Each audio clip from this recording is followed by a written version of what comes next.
ಹೇಳ್ತಾ ಇದ್ದಾನೆ, ನಿನಗಾಗಿ ಪ್ರಾಣ ಕೊಟ್ಟಾತನು, ನನಗಾಗಿ ಪ್ರಾಣ ಕೊಟ್ಟಾತನು. ಈ ಒಂದು ಸಮಯದಲ್ಲಿ ಹೇಳುತ್ತಿರುವುದೇನೆಂದರೆ, ಪ್ರಿಯ ಮಗಳೇ, ಪ್ರಿಯ ಮಗನೇ, ಪ್ರಿಯ ನನ್ನ ಮಕ್ಕಳೇ, ಭಯಪಡಬೇಡ್ರಿ. ನಿಮ್ಮ ಜೀವಿತದಲ್ಲಿ ಇದುವರೆಗೂ ಅಸಾಧ್ಯವಾಗಿರುವಂತ ಎಲ್ಲ ಕಾರ್ಯಗಳನ್ನ ನಾನು ಸಾಧ್ಯವಾಗುವಂತೆ ಮಾಡುತ್ತೇನೆ. ಆ ಸಾಧ್ಯವಾಗಿರುವಂತ ಕಾರ್ಯ ನಿಮ್ಮ ಸಾಲಗಳಾಗಿದ್ಯಾ? ಆ ಅಸಾಧ್ಯವಾಗಿರುವಂತ ಕಾರ್ಯ ನಿಮ್ಮ ಅನಾರೋಗ್ಯದ ಪರಿಸ್ಥಿತಿ ಆಗಿದ್ಯಾ? ಆ ಅಸಾಧ್ಯವಾಗಿರುವಂತದ್ದು ಹುಡುಕತನ ಬಿಡುವುದು ನನ್ನ ಕೈಯಲ್ಲಿ ಅಸಾಧ್ಯ ಎಂಬುದಾಗಿ ಅಂದುಕೊಳ್ತಾ ಇದೆಯಾ? ಭಯಪಡಬೇಡ. ನಿನ್ನ ಜೀವಿತವನ್ನ ಸಂಪೂರ್ಣವಾಗಿ ಕುಡುಕತನ ಆಗಿರಬಹುದು. ಕೆಟ್ಟ ದೇವರಿಗೆ ಇಷ್ಟ ಇಲ್ಲದೆ ಇರುವಂತ ಜೀವಿತ ನಿಮಗೆ ಗೊತ್ತು.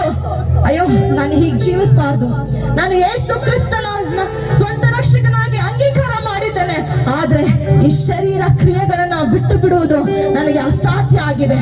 ನಿಮ್ಗೆ ಆಸೆ ಇದೆ, ನಾನು ಯೇಸುವಿನಂತೆ ಜೀವಿಸಬೇಕು, ಯೇಸುವಿನ ಹಾಗೆ ನನ್ನ ಜೀವಿತ ಇರಬೇಕು ಎಂಬುದಾಗಿ. ಆದ್ರೆ ಈ ಶರೀರವು ಗೆಲ್ತಾ ಇದೆಯೇನೋ? ಭಯಪಡಬೇಡಿ.